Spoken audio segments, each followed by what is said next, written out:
Hello friends, स्वागत है आप सभी का सी विविकल आर्ट्स क्लासेस में। दोस्तों, समाजशास्त्र के एक और इम्पॉर्टेंट चैप्टर को आज के इस वीडियो में कवर करेंगे। चैप्टर का नाम है जनसंपर्क साधन और जनसंचार।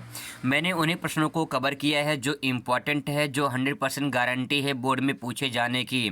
चलिए शुरुआत करते हैं, ज़्यादा टाइम बर्बाद नहीं करते हैं। सबसे पहले यहाँ पे कुछ इम्पॉर्टेंट पॉइंट दिया गया है, पहले उन्हें समझने की कोशिश करते हैं। ये इम्पॉर्टेंट पॉइंट आपका बहुविकल्पीय के लिए और फिर जो आपका अति लघु क्वेश्चन पूछा जाता है उसके लिए इम्पॉर्टेंट होगा। तो सबसे पहला पॉइंट है, भारत में रेडियो प्रसारण हुआ था। आपसे सवाल पूछा जाएगा कि भारत में रेडियो प्रसारण कब हुआ था, तो आपको जवाब देना पड़ेगा 1920 के दशक में। 1920 के दशक में जो है भारत में रेडियो प्रसारण हुआ था। इसी टाइम पे जो है प्रथम विश्व युद्ध चल रहा था 1914 से 1918 तक जो है। उसी के बाद जो है आपका 1920 के दशक में जो है ये रेडियो प्रसारण भारत में आया था। अब दोस्तों बात करते हैं यहाँ पे जनसंचार।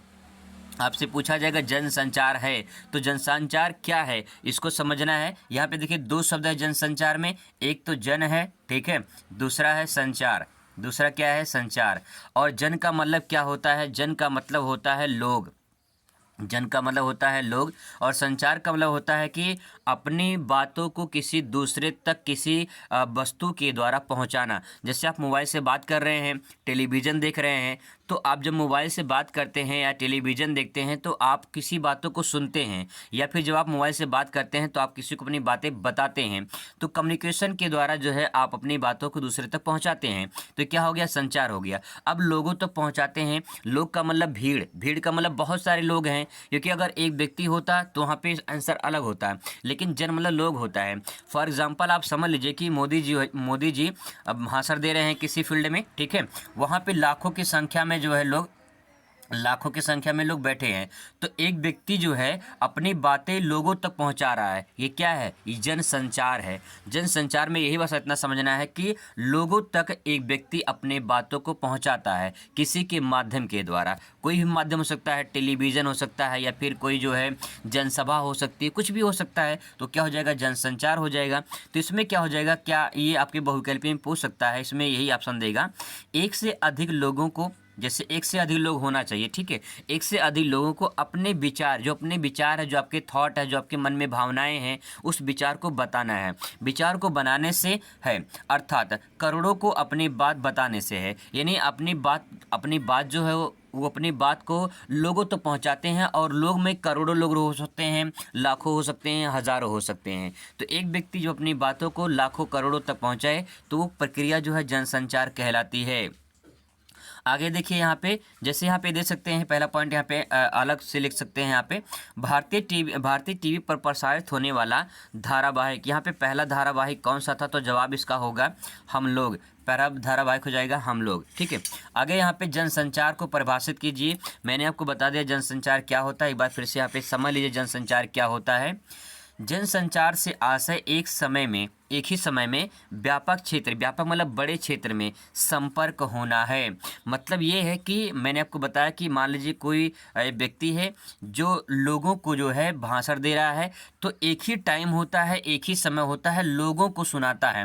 तो एक ही समय पे बहुत सारे लोग उनकी बातों को सुनते हैं, ठीक है। जैसे एक राजनेता होता है, राजनेता भाषण देता है, तो अपनी भाषण जो है, अपनी बात जो है, अपने जो विचार होते हैं वो एक ही टाइम पे लाखों लोग तक पहुंचा देता है। यही प्रक्रिया जनसंचार कहलाती है। आप इसको ऐसे भी बना के लिख सकते हैं।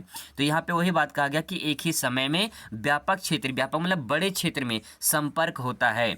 जनसंचार में अपने विचारों, भावनाओं को आदान प्रदान किया जाता है।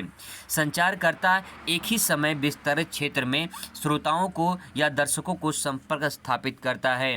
इस बात को यहाँ पे क्या, संचारकर्ता मतलब ये होता है कि जो बोलने वाला है, जो भाषण देने वाला है, वो एक ही समय में विस्तारित क्षेत्र मतलब बड़े क्षेत्र में अपने श्रोताओं, अपने सुनने वालों को, दर्शकों को, या फिर सुनने वालों को या फिर दर्शकों को संपर्क स्थापित करता है। मतलब अपनी बातें बताता है तो कहीं न कहीं उनके संपर्क स्थापित होते हैं। तो इस प्रकार से आप आराम से इस चीज़ को लिख सकते हो।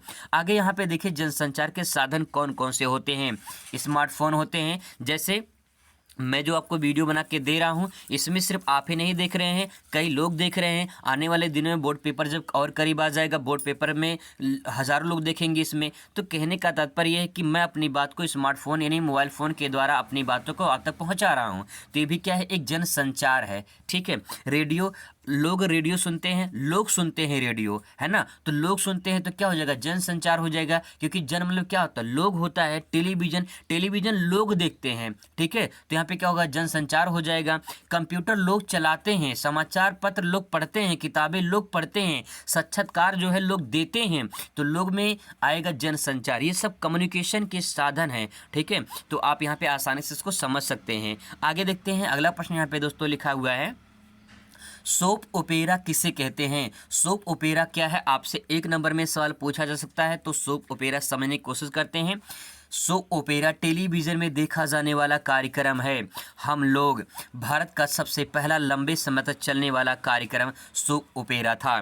तो दोस्तों यहाँ पे चाहे हम लोग कहें चाहे सोप ओपेरा कहें, बात एक ही है। बस इतना समझ लीजिए कि टेलीविज़न पर पहला धारावाहिक जो चलाया गया था वो सोप ओपेरा या हम लोग के नाम से जाना जाता है। ठीक है, आई होप आपको समझ में आ रहा होगा, कोई दिक्कत नहीं होगा।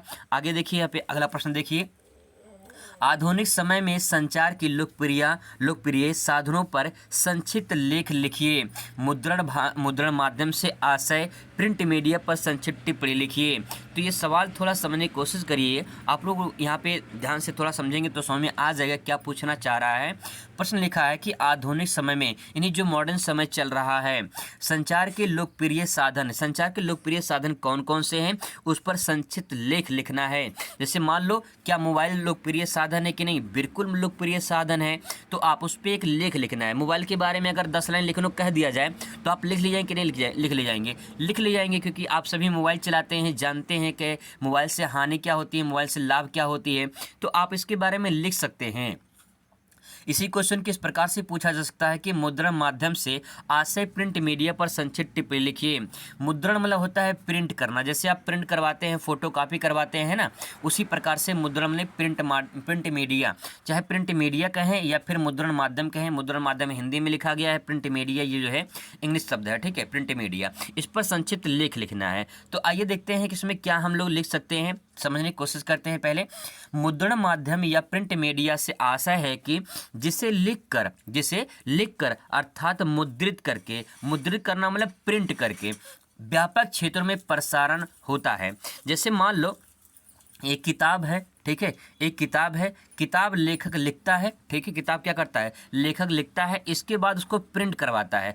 प्रिंट करवाने के बाद उसको बाज़ार में, मार्केट में बेच देता है, मतलब मार्केट में चली जाती है। तो जब मार्केट में जाती है तो लोग खरीदते हैं उसे, लोग पढ़ते हैं उसे। जब लोग पढ़ेंगे तो क्या होगा, जनसंचार होगा। ठीक है, वही बात यहाँ पे कहा गया है कि मुद्रित करके व्यापक क्षेत्र में प्रसारित होता है। व्यापक मतलब बड़े क्षेत्र में उसका प्रसार कर देता है, प्रसार मतलब फैला दिया जाता है। इसका सबसे अच्छा उदाहरण है, अच्छा उदाहरण क्या है, समाचार पत्र। आप सभी जानते हैं सुबह सुबह समाचार पत्र आता है। तो समाचार पत्र पहले क्या होता है, पहले प्रिंट होता है। ठीक है, पहले प्रिंट होता है, तब आता है आपके पास। उससे पहले लोग लिखते हैं, क्या करते हैं, लोग लिखते हैं। लिखने के बाद जो है लिख कर उसको प्रिंट करते हैं। ठीक है, चाहे उसे कंप्यूटर पे लिखे, चाहे अपने, जैसे आप कहीं पे कोई राजनेता कोई स्पीच दे रहा है तो उस पर जो भाषण बोलते हैं वो लोग पहले नोट कर लेते हैं, कहीं रिकॉर्ड कर लेते हैं। इसके बाद जो है उसको मुद्रित करते हैं, प्रिंट करते हैं, फिर वो समाचार पत्र हमारे पास आता है। फिर हम देखते हैं कि अच्छा ये बात, ये घटना घटी हुई है। पुस्तिकाएं होती हैं कुछ, पुस्तक के माध्यम से पहले लेखक क्या करता है, पहले पुस्तक लिखता है, फिर इसके बाद जो है उसको प्रिंट होता है, फिर मार्केट में आता है, लोग उसको पढ़ते हैं।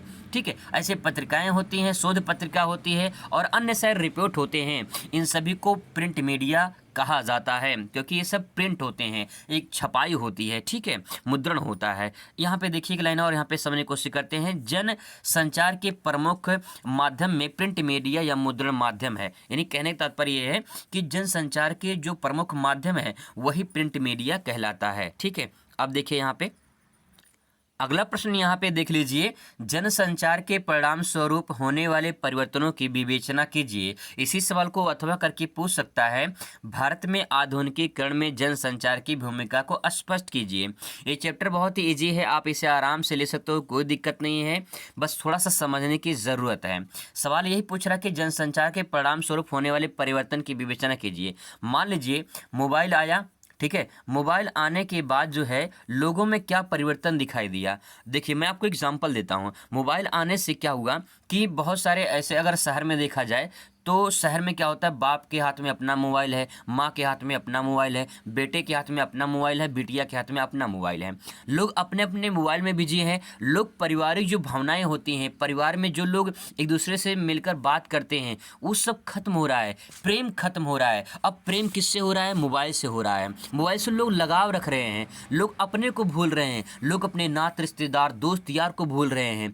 तो उनसे जो संपर्क हो रहा है वो कम हो रहा है। ये क्या है? ये कहीं न कहीं जो जनसंचार आया है उसके माध्यम से लोगों में जो प्रेम भावनाएं हो रही हैं वो कलेश में बदल रहा है, वो नफरत में बदल रहा है। इससे बहुत बड़ी समस्याएं क्रिएट हो रही हैं। तो कहीं न कहीं दोस्तों यह बात समझने की ज़रूरत है कि अगर जनसंचार आया है तो उसके बाद क्या परिवर्तन हुए हैं समाज में, यही बातों को समझना है। चलिए इसको भी समझने की कोशिश करते हैं। जनसंचार के माध्यम से आधुनिकीकरण में महत्वपूर्ण भूमिका निभा रहे हैं। ठीक है, अब देखिए यहाँ पे क्या हम कर सकते हैं। देखिए पहले कहा जाता था कलम की ताकत तलवार से अधिक है। कोटेशन ध्यान से समझेंगे, बहुत ही इंपॉर्टेंट कोटेशन यहाँ पे लिखा गया है। कोटेशन है, पहले कहा जाता था कि कलम की ताकत तलवार से भी अधिक है। यानी जो कलम होती है, वो जो कलम होती है उस कलम की ताकत तलवार से भी क्या होती है? अधिक होती है। इसीलिए कहा गया है कि कलम की ताकत जो है वो तलवार से अधिक है। परंतु आज कहा जाता है, आज कहा जाने लगा है जनसंचार के माध्यम से एटम बम से भी अधिक शक्तिशाली है। यानी जो जनसंचार है ये एटम बम यानी जो परमाणु बम है उससे भी शक्तिशाली है। इतना ज़्यादा फैल रहा है, इतना ज़्यादा प्रसार हो रहा है। अब देखिए गांव से लेकर शहर तक ऐसे ऐसे लोग हैं जिनके पास मोबाइल है। आप ये अंदाज़ा लगा सकते हैं कि ये कूड़ा बीनने वाला उस व्यक्ति के पास भी मोबाइल है, और वो भी मोबाइल एंड्रॉयड फ़ोन है, और वो भी 10,000 से ऊपर की मोबाइल फ़ोन है। तो क्या आप कह सकते हैं क्या जनसंचार लोगों के पास नहीं पहुँच रहा है? आज की डेट में जनसंचार इतनी तेजी से फैल रहा है कि उसके पीछे परमाणु बम भी उसके पीछे जो है परमाणु बम भी फीका पड़ गया है, कमज़ोर पड़ गया है। यानी जो जनसंचार है वो तेज़ी से फैल रहा है। हर इंसान के पास मोबाइल है, हर इंसान के पास जो है अब धीरे धीरे कंप्यूटर हो रहा है। सारी चीज़ें जो जनसंचार के माध्यम से फैल रही हैं वो बहुत बड़ा परिवर्तन ला रहा है समाज में। तो यही बात यहाँ पे कहा गया है कि पहले कहा जाता था कि कलम की ताकत से जो है तलवार, जो कलम की ताकत है वो तलवार से भी अधिक होती है। लेकिन आज कहा जाने लगा है कि जो जनसंचार का माध्यम है वो एटम बम से भी शक्तिशाली है। यानी जनसंचार सबसे शक्तिशाली आज की डेट में देखा जा रहा है। आगे देखिए इसमें क्या ले सकते हैं हम लोग। भारत में जनसंचार के परिणाम स्वरूप होने वाले परिवर्तन, यानी जनसंचार भारत में आया तो उसके बाद क्या परिवर्तन हुए हैं, वही परिवर्तन को समझना है। सबसे पहले देखिए ज्ञान और सूचना का प्रसार हुआ है। अब आज की डेट में कंपटीशन और तेज़ी से बढ़ चुका है, लोगों के पास ज्ञान होने लगा है। लेकिन ऐसे देखा जा रहा है गलत ज्ञान भी लोग सीख रहे हैं, अच्छे ज्ञान भी सीख रहे हैं, लेकिन ज़्यादातर गलत ज्ञान सीख रहे हैं लोग। तो कहने का तात्पर्य ये है कि सूचना का प्रसार तो हुआ है, कहीं न कहीं अपनी बातें दूसरे तक पहुँचा रहे हैं, कम्युनिकेशन हो रहा है, कम्युनिकेशन फैल रहा है बहुत तेजी से। लेकिन यहाँ पे है कुछ ज्ञान लोग गलत तरीके से अर्जित कर लेते हैं और वही जाके आगे घातक हो जाता है। तो यहाँ पे एक चीज़ तो बात सत्य है कि ज्ञान और संचार इन दोनों में प्रसार हुआ है, शिक्षा का बढ़ावा मिला है। आज की डेट में आप ऑनलाइन पढ़ रहे हैं कि ये माध्यम क्या है? जनसंचार तो ही माध्यम है। अगर जनसंचार ना होता तो क्या आप ऑनलाइन बैठ के पढ़ पाते? नहीं पढ़ पाते। तो इसका मतलब ये है कि शिक्षा में बढ़ावा मिला है। लोगों को एक मत करना। अब देखिए अगर मान लीजिए किसी को अभी कोई काम करना है, प्रोग्राम करना है, पहले क्या होता था इतिहास में अगर पलट के आप देखें तो लोगों तक अपनी बात पहुंचाने के लिए चिट्ठी भेजना पड़ता था। अब चिट्ठी 1 महीना बाद पहुंचता था, तब तक जो है इधर उधर जो है कोई बहुत बड़ी घटना घट जाती थी। तो सवाल यहाँ पे ये है कि अगर मान लो ऑन स्पॉट किसी को कुछ कहना है तो तुरंत फ़ोन मिला के बातें आराम से आप कह सकते हैं। तो जनसंचार से जो है लोगों को एक मत आराम से किया जा सकता है, उनके उनकी जो भावनाएं हैं, जो विचार हैं, लोगों को इकट्ठा करके उनकी भावनाओं को समझ सकते हैं, विचार को समझ सकते हैं। तो कैसे होगा? जनसंचार के माध्यम से होगा। आगे देखिए, मनोरंजन और खेल में बढ़ावा मिला है। आज की डेट में लोग घर बैठे बैठे मनोरंजन कर रहे हैं, लोग मनोरंजन का साधन बन रहे हैं।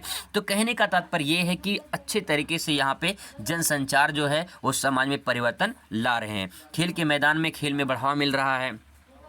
आगे है, विज्ञापन और कला में विकास हो रहा है। विज्ञापन, अलग अलग प्रकार के विज्ञापन हो रहे हैं। जो आप यूट्यूब पे वीडियो देख रहे हैं उसका विज्ञापन आता है, जो विज्ञापन जो प्रचार आते हैं उसके प्रचार के बाद जो है यूट्यूबर जो होते हैं उनको पैसा मिलता है। तो विज्ञान बढ़ावा मिल रहा है कि नहीं मिल रहा है? बिल्कुल मिल रहा है। कला में विकास हो रहा है। ऐसे बहुत सारे आप वीडियो देखते होंगे, लोगों के पास इतनी कला है, अलग अलग प्रकार से कला है, लोग अपनी कला को निखार रहे हैं, दिखा रहे हैं, लोग उनको देख रहे हैं। आज की डेट में जो नहीं, जिनके पास कला था, जो दुनिया को नहीं दिखा सकते थे, वो जनसंचार के माध्यम से लोगों तक फैला रहे हैं और अच्छा खासा पैसा कमा रहे हैं। आज उनका बहुत बड़ा नाम है। ऐसे बहुत सारे लोग हैं जो ज़मीनी स्तर से उठकर ऊपर गए हैं। कहीं न कहीं उनके पास ऐसा कोई स्रोत नहीं था, कोई ऐसा साधन नहीं था जो आगे कभी बढ़ सकते थे, लेकिन जनसंचार एक ऐसा माध्यम बन गया जो लोगों में परिवर्तन कर दिया। ठीक है, ऐसे आप आराम से लिख सकते हैं इसमें।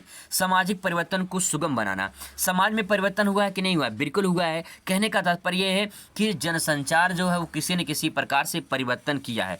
आप इस पॉइंट को लिखेंगे और इनके बारे में 4-5 पॉइंट आराम से आप लिख सकते हैं। इसमें आप अच्छी तरह जानते हैं, समझते हैं और इसको आप आराम से लिख सकते हैं। कोई बड़ी बात नहीं कि आप इसे लिख नहीं सकते हैं। तो दोस्तों, मैंने आपको जो पॉइंट समझाया है, ये जनसंचार वाला चैप्टर आप इसे आसानी से समझ सकते हैं। मिलेंगे दूसरे वीडियो में नए चैप्टर के साथ। तब तक अपना ख्याल रखिएगा, अच्छे से पढ़ाई करते रहिएगा। मिलते हैं नेक्स्ट वीडियो में। Thanks for watching.